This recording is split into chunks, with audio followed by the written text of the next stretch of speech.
행복의 은밀한 폭정, 행복을 쫓으면 왜 더 불행해지는가? 안녕하세요. 마음을 탐험하는 여러분, 새로운 여정에 오신 것을 환영합니다. 오늘은 특별한 시간을 가져볼까 합니다. 우리 모두에게 해당되는 한 가지 미스터리를 풀기 위해 5가지 지식의 단계를 함께 내려가 볼 거예요. 행복에 대해 이야기할 겁니다. 하지만 여러분이 생각하는 방식은 아닐 거예요. 더 많이 웃는 5가지 비법 같은 얘기는 하지 않을 겁니다. 행복의 어두운 면, 우리를 지배하는 힘, 그리고 우리 삶에 가해지는 은밀한 폭정에 대해 파헤쳐 볼 거예요. 왜 이렇게 깊이까지 다루냐고요? 행복에 집착하는 세상에서 행복을 향한 그 추구가 실제로 어떻게 작동하는지 이해하는 것이 바로 우리가 그 추구의 노예가 되지 않을 가장 강력한 도구이기 때문입니다. 이건 자유에 대한 이야기예요. 한 가지 약속드릴게요. 이 영상이 끝날 때쯤이면 행복을 바라보는 여러분의 시각, 그리고 어쩌면 행복을 추구하는 방식까지 영원히 달라져 있을 겁니다. 이제 우리의 깊은 탐험을 시작해 볼까요? 첫 번째 단계, 알려진 것의 표면. 행복은 선택이라고 긍정적인 태도에 달려있고 잔이 반쯤 차 있다고 보는 것에 달려있다는 말을 우리는 모두 들어왔습니다. 이것은 가장 흔하고 널리 퍼진 생각이죠. 기본적으로 이 생각은 우리의 마음이 모든 것을 통제할 수 있고 올바른 방식으로 접근하면 어떤 상황에서도 우리 스스로 행복을 만들어낼 수 있다라고 말합니다. 멋지게 들리죠? 그렇죠? 행복의 화학작용에 대한 이야기도 흔히 들을 수 있습니다. 도파민, 세로토닌, 엔도르핀 등 우리 뇌에서 분비되어 기분을 좋게 만드는 분자들에 대한 것이죠. 그리고 이것은 우리가 특정 방식으로 행동하게 만듭니다. 우리는 소셜미디어 좋아요에서 도파민 쾌감을 얻거나 좋아하는 음식 한 접시에서 세로토닌을 느낍니다. 우리는 감각을 쫓는 거죠. 새로운 물건을 살 때 느끼는 쾌감을 생각해 보세요. 그 짧은 황홀경의 순간 말이죠. 우리가 의식하지 못하는 사이에 일상생활에서 이런 화학 반응을 적극적으로 추구하고 있다는 완벽한 예시입니다. 그리고 우리 모두가 아는 세 번째 기본적인 사실은 바로 감사의 중요성입니다. 부족한 것에 초점을 맞추기보다는 우리가 가진 것에 집중하는 것이 우리를 더 행복하게 만든다는 생각이죠. 거의 전 세계적인 만트라가 되었습니다. 행복에 대한 이런 관점은 새로운 것이 아닙니다. 고대 철학에 뿌리를 두고 있지만 현대에 와서 폭발적으로 퍼진 것은 주로 20세기 이후입니다. 거대한 세계 분쟁 이후 개인의 안녕과 내면의 성장에 집중하려는 집단적인 필요가 생겨난 것이죠. 암울한 시대를 벗어나 빛을 찾아 나서는 사회를 상상해 보세요. 심리학은 초점을 바꾸기 시작했습니다. 단순히 정신질환을 연구하는 대신 무엇이 사람들을 번성하게 만드는가? 하는 질문을 던진 것이죠. 그리고 그 질문에서 거대한 웰빙 산업이 탄생했습니다. 우리가 지금까지 언급한 이 모든 것은 빙산의 일각에 불과합니다. 우리가 흔히 보고 자기 개발서나 동기부여 강연에서 듣는 내용이죠. 행복의 웃는 얼굴이자 부드러운 면입니다. 하지만 이것이 우리가 표면에서 보는 전부라면 그 아래에서 움직이는 은밀한 동력권은 무엇일까요? 이제 더 깊이 파고들 때입니다. 두 번째 단계, 숨겨진 메커니즘. 여기 첫 번째 큰 발견이 있습니다.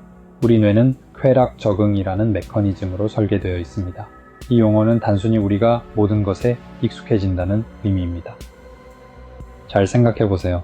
새 차를 샀을 때, 승진했을 때, 간절히 바라던 관계가 시작됐을 때 처음에는 너무나 행복했겠지만 시간이 지나면서 그 황홀감은 사라지고 행복 수준은 원래대로 돌아왔을 겁니다. 이것은 생존을 위한 메커니즘이지만 지속적인 행복을 위해서는 함정이죠. 이제 이 메커니즘의 긍정적인 면을 살펴봅시다. 모든 것에 익숙해진다는 사실을 아는 것은 강력한 도구가 될 수 있습니다. 이는 거대한 단일 목표가 아닌 작은 것들과 다양성 속에서 행복의 기회를 찾을 수 있게 해줍니다. 행복은 목표에 도달하는 것이 아니라 그 과정의 작은 변화들을 감사하는 데 있습니다. 예를 들어 여름 휴가만을 기다리며 행복해하는 대신 이 지식을 활용하여 일상에 작은 변화를 줄 수 있습니다. 출근길에 다른 경로로 가보거나 새로운 장르의 음악을 들어보거나 오랜 친구에게 연락하는 시기죠. 이런 작은 변화들이 쾌락 적응을 상쇄하는 데 도움이 됩니다. 이제 위험한 면을 살펴볼까요? 쾌락 적응을 이해하는 것은 이것만 있으면 행복할 거야 라는 함정에 빠지지 않도록 여러분을 보호해 줍니다. 이건 정말 거대한 위험 신호입니다. 만약 여러분의 행복이 단 하나의 큰 미래의 성취에 달려 있다면 여러분은 스스로 실망할 수밖에 없는 상황을 만들고 있는 거예요. 뇌는 결국 적응하기 마련이니까요.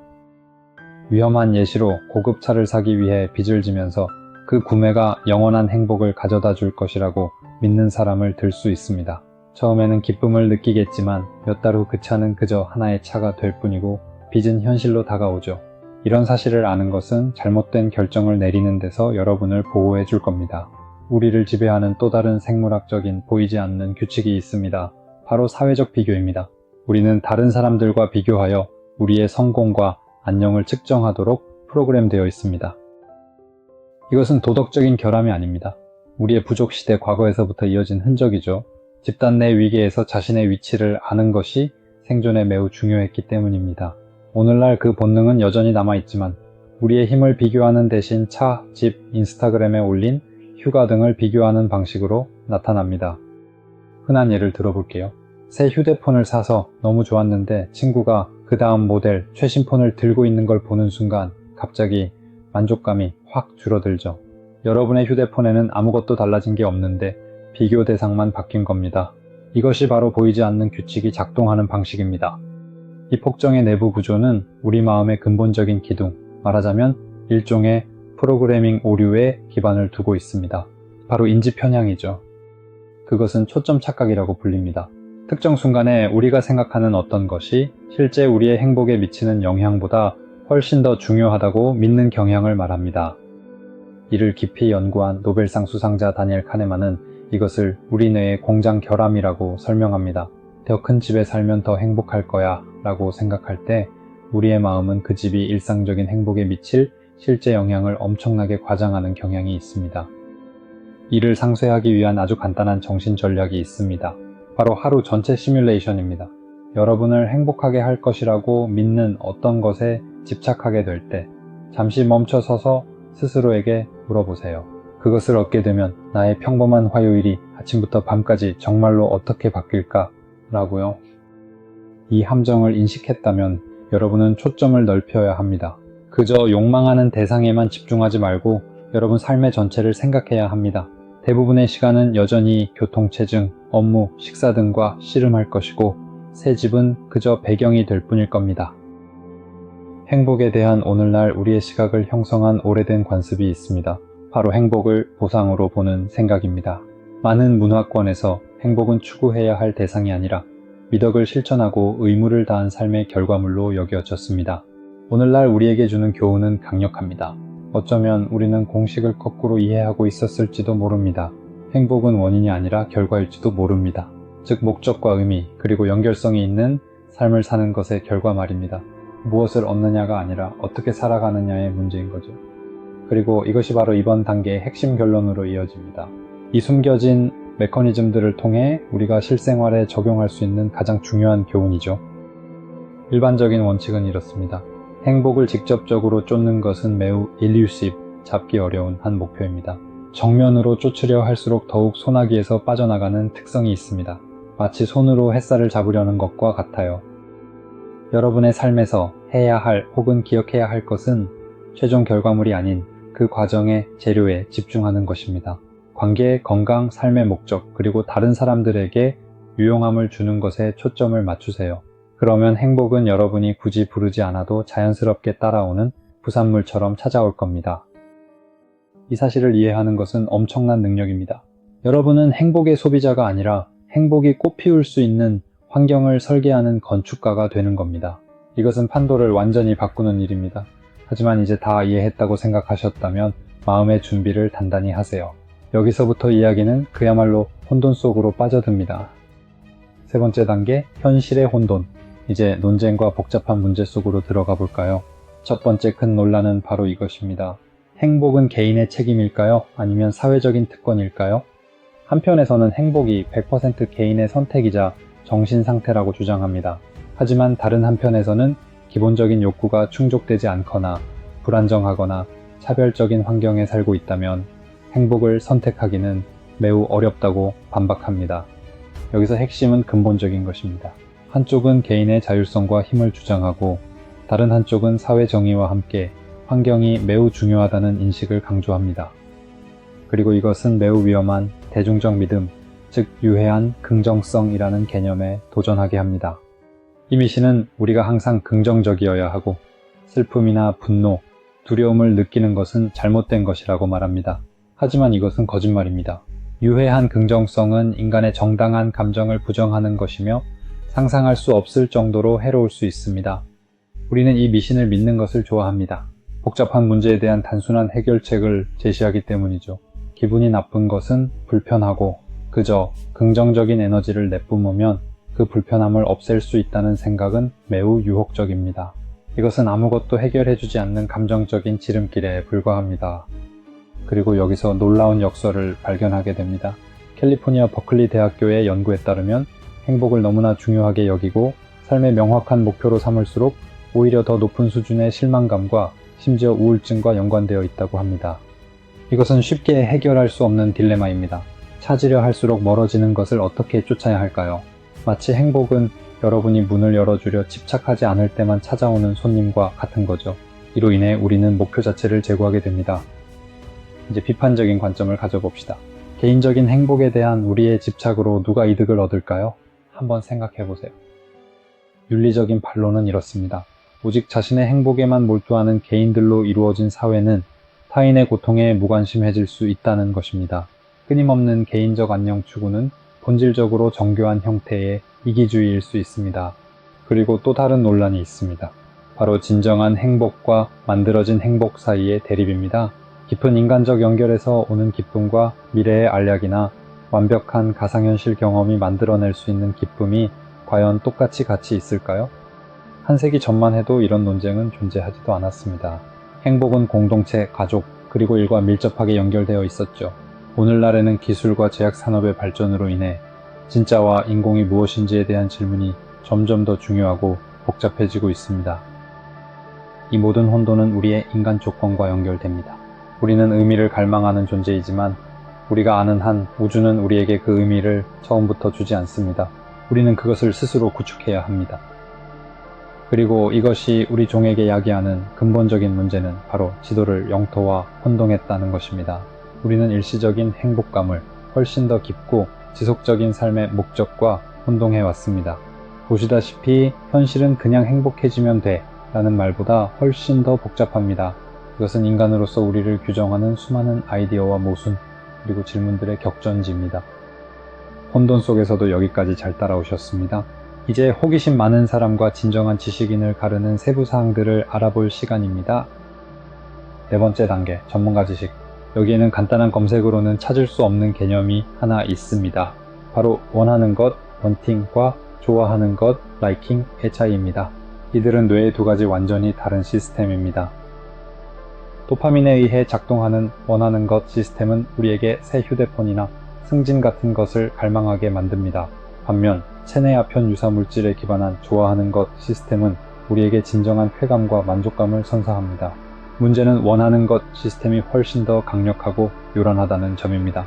비유하자면 이렇습니다. 원하는 것은 당근이 막대기에 매달려 코앞에 있는 당나귀라고 상상해보세요. 당나귀는 항상 그 당근 욕망을 향해 걷지만 결코 완전히 도달하지는 못합니다. 좋아하는 것은 마침내 그 당근을 먹게 해주는 순간입니다.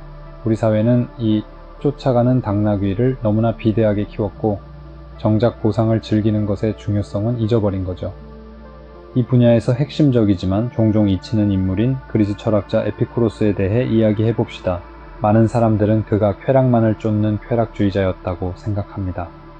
하지만 그는 사상의 은밀한 영웅이었습니다. 그는 과도한 삶을 옹호하지 않았습니다. 그가 말한 행복의 개념은 아타락시아, 즉 우정, 소박한 삶, 그리고 지식을 통해 얻어지는 평온하고 흔들림 없는 마음의 상태였습니다. 그는 격렬한 황홀경을 쫓는 것보다 보통의 부재가 훨씬 더 안정적인 즐거움임을 가르쳤습니다. 그리고 이것은 또 다른 대안적 혹은 반골적인 이론으로 이어집니다.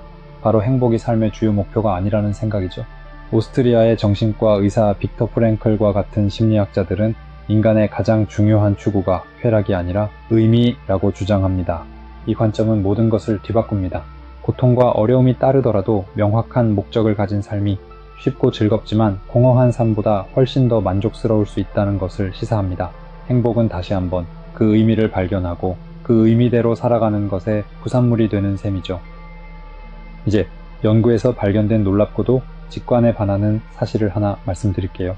복권 당첨자와 사고로 하반신 마비가 된 사람들을 대상으로 한 유명한 연구에서 놀라운 결과가 밝혀졌습니다. 이 결과는 우리의 직관과 정면으로 부딪힙니다. 왜냐하면 그 사건들로부터 1년 후 두 그룹의 행복 수준이 놀라울 정도로 비슷했으며 심지어 원래의 행복 수준에 가깝게 돌아왔기 때문입니다.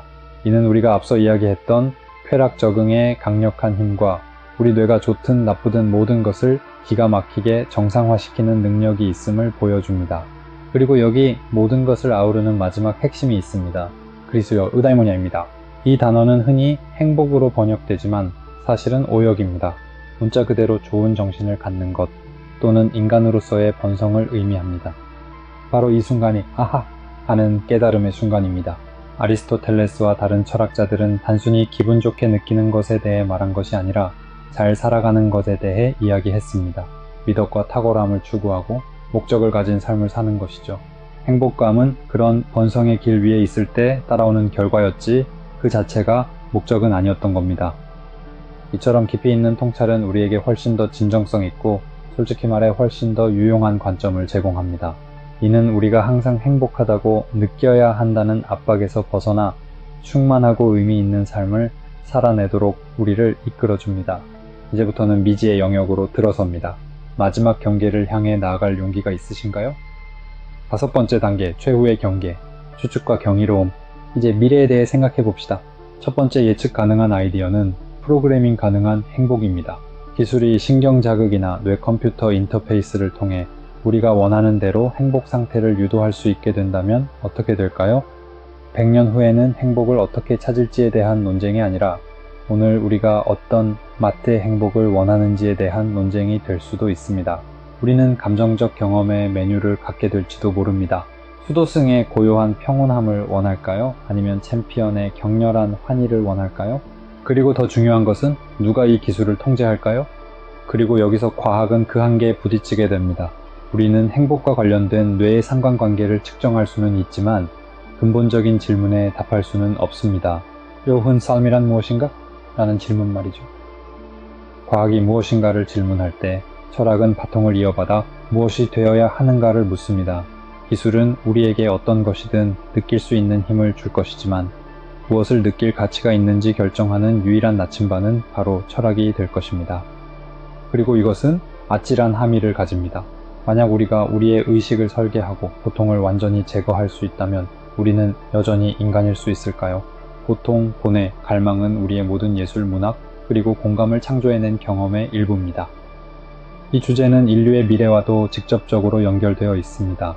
자신의 행복과 안녕을 완전히 통제할 수 있는 종은 이론적으로 전례 없는 규모로 갈등을 해결하고 협력할 수 있을 것입니다. 혹은 그 반대로 인공적인 쾌락의 거품 속에 갇혀 세상의 실제 문제에 무관심해질 수도 있습니다. 행복을 가장 심오한 형태로 이해하는 것은 사치가 아니라 우리가 만들어가는 미래를 헤쳐나가는 데 필수적인 요소입니다. 그리고 여기 마지막이자 가장 도발적인 아이디어가 있습니다. 어쩌면 행복은 애초에 목표가 아닐지도 모릅니다. 어쩌면 진정한 목표는 경험의 강렬함일 수도 있습니다. 기쁨과 슬픔, 사랑과 상실, 성공과 실패 등 모든 것을 깊이 느끼는 능력 말이죠. 어쩌면 충만한 삶이란 영원히 행복하기만 한 삶이 아니라 감정적으로 풍요롭고 온전한 삶, 즉 인간 경험의 어떤 부분에서도 도피하지 않는 삶일지도 모릅니다. 한번 생각해 보세요. 우리의 깊은 탐험이 끝났습니다. 우리는 햇살 가득한 표면에서 우리가 이미 알고 있다고 생각했던 한 아이디어의 가장 어둡고 낯선 심연까지 여행했습니다. 이제 잠시 멈춰서서 우리가 함께 발견한 이 모든 것을 한번 되새겨 보세요. 영상 초반에 우리가 이야기했던 간단하고 익숙한 생각을 떠올려 보세요. 행복은 선택이다. 그저 긍정적으로 생각하기만 하면 된다는 말이었죠. 이제 그 대비되는 지점을 말씀드릴게요. 그리고 우리 여정의 마지막에는 목표가 행복이 아니라 인간 경험의 온전함일 수 있다는 가능성과 마주하게 됩니다. 더 나아가 미래 기술은 고통을 포함한 우리 인간성의 어떤 부분을 보존할 가치가 있는지 우리가 결정하도록 만들 것입니다. 우리는 단순한 자기개발 조언에서 벗어나 우리 종의 미래를 정의하는 중대한 딜레마에 이르렀습니다. 이것이 바로 우리가 방금 경험한 놀라운 지식의 전환입니다. 이 모든 여정 중에서 어떤 아이디어가 가장 깊은 인상을 남겼나요? 어떤 생각이 여러분의 머릿속에 계속해서 맴도나요? 소중한 시간과 호기심을 내어주시고 이렇게 깊이 있는 탐험에 함께 해주셔서 진심으로 감사합니다. 여러분의 생각을 댓글로 자유롭게 공유해주세요. 각자의 방식으로 이 아이디어들을 어떻게 소화하는지 읽는 것이 정말 흥미롭습니다. 정답이나 오답은 없습니다. 이 깊이 있는 여정이 마음에 드셨다면 다음 탐험을 놓치지 않도록 구독해주시고 이 영상은 정말 대박이야 라고 생각할 만한 사람에게 공유해주세요. 계속해서 질문하고 계속해서 탐험하며 겉으로 보이는 것 뒤에 숨겨진 진실을 찾는 것을 멈추지 마세요. 다음 여정에서 만나요. 자, 그럼 당신은 행복을 쫓고 있나요? 아니면 충만하게 살고 있나요?